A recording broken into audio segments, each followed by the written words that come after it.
Est-ce que vous pourriez présenter brièvement le plan cancer pour les internautes, s'il vous plaît?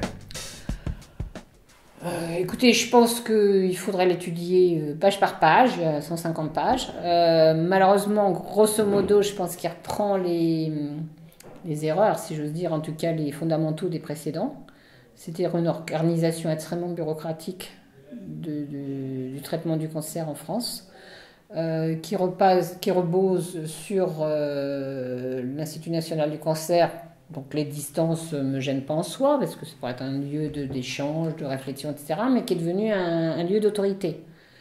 Et qui, en fait, fait des recommandations nationales qui doivent être déclinées dans toutes les réunions de concertation pluridisciplinaire, dans lesquelles les cancérologues de France et de Navarre doivent aller pour présenter leurs malades de façon absolument automatique. Et dans ces chambres d'enregistrement, on doit marquer tous les malades et on doit, en gros, les inclure dans les essais thérapeutiques prévus d'en haut. Donc cette organisation autoritaire était évidemment tout à fait néfaste aux soins des patients, et je ne crois pas que, contrairement à ce qu'ils en espèrent, qu'elle soit bonne pour la recherche, puisqu'elle est tellement organisée, tellement rigide qu'il n'y a pas de créativité possible. Voilà, ça c'est grosso modo. Qui est à l'origine du plan cancer 2014? C'est toujours les mêmes, hein. C'est-à-dire que ce sont les hautes autorités de l'État. Hein. Je veux dire, c'est le ministère de la Santé qui décide qu'on va refaire un nouveau plan cancer. D'ailleurs, a priori, les plans, c'est jamais fait pour durer. Et d'ailleurs, ce sont des GIP, je crois. Alors, il faudra regarder ce qu'est le plan cancer 2014. Mais normalement, c'est des structures administratives qui ne sont pas durables. Mais bon, en fait, elle dure tout le temps. D'ailleurs, s'il y a un plan Alzheimer, il va être renouvelé. Parce qu'après, ça a mis en place tellement de structures bureaucratiques qui servent à tellement de gens qui sont ancrés là-dedans qu'on ne veut pas les fermer.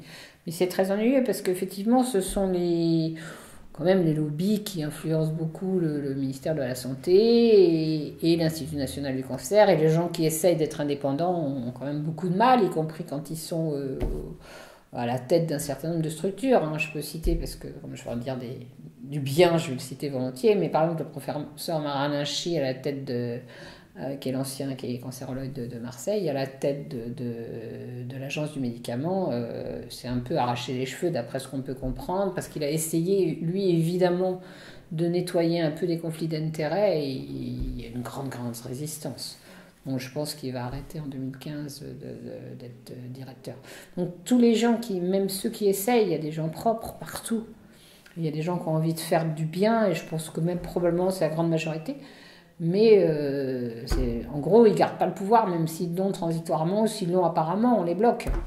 Donc voilà, ça c'est quand même très grave. Quand nous sommes allés le 20 mai, nous avons quand même été reçus par 2-3 personnes, pas du cabinet, mais des fonctionnaires du ministère de la Santé. Il nous a été fait remarquer que le plan cancer avait été validé par le ministère de la Santé, ce qui paraît logique, mais aussi par le ministère de la Recherche, ce qui est quand même nouveau.